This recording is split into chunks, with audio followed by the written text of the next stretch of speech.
প্রধানমন্ত্রী তারেক রহমানের সাথে বৈঠক করেছেন মার্কিন প্রেসিডেন্টের বিশেষ দূত সার্জিও গর। প্রধানমন্ত্রীর তেজগাঁও কার্যালয়ে বৈঠকটি হয়। সংবাদ সম্মেলনে প্রধানমন্ত্রী কার্যালয়ের মুখপাত্র জানান, বিনিয়োগের সুযোগ অনুসন্ধানে আগামী সপ্তাহে বাংলাদেশ সফর করবেন যুক্তরাষ্ট্রের শীর্ষ 25টি কোম্পানির 45 প্রতিনিধি। মার্কিন প্রেসিডেন্ট ডোনাল্ড ট্রাম্পের দক্ষিণ ও মধ্য এশিয়া বিষয়ক দূত সার্জিও গর বাংলাদেশ সফরে আসেন গেল বৃহস্পতিবার। শেষ দিনে প্রধানমন্ত্রী তারেক রহমানের সঙ্গে সাক্ষাৎ করেন তিনি।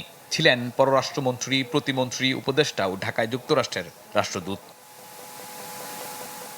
প্রধানমন্ত্রী ও সার্জিও গরের আলোচনায় দ্বিপক্ষীয় সম্পর্ক, বাণিজ্য ও বিনিয়োগ সম্প্রসারণ, আঞ্চলিক সহযোগিতা ও পারস্পরিক স্বার্থের বিভিন্ন বিষয় গুরুত্ব পায়। পরে ট্রাম্পের বিশেষ দূত জানান, বৈঠক ফলপ্রসূ হয়েছে। পরিবর্তিত বাংলাদেশে মার্কিন বিনিয়োগকারীদের আগ্রহের কথাও জানান তিনি। We just finished a very good meeting with the Honorable Prime Minister right here in his office. The United States holds the Prime Minister in the highest regards. We have a lot of potential, as we discussed. The message that we want to make sure that gets out there between our two sides is that there's incredible potential. নগদ নিয়ে এলো হার না মানা হার offer. সর্বনিম্ন 10,000 টাকা remittance নগদে পাঠালে থাকছে স্বর্ণের হার জেতার সুযোগ।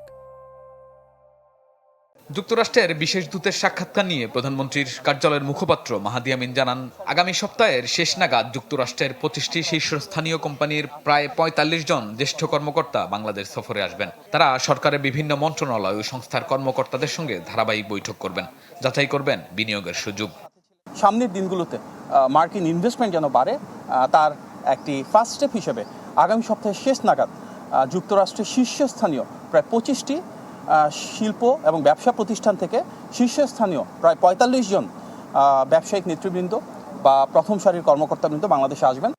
মাহাদি আমিন জানান, বাংলাদেশে গণতান্ত্রিক অগ্রযাত্রা অব্যাহত থাকায় সাধুবাদ জানিয়েছেন সার্জিও গর। এছাড়া মার্কিন যুক্তরাষ্ট্রের পক্ষ থেকে প্রধানমন্ত্রী তারেক রহমানের নেতৃত্বে আস্থার কথাও ব্যক্ত করেছেন যুক্তরাষ্ট্রের বিশেষ দূত।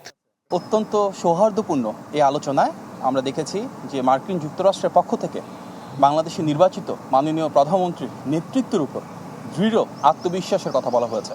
শাহনেওয়াজ বাবলু, চ্যানেল 24, ঢাকা।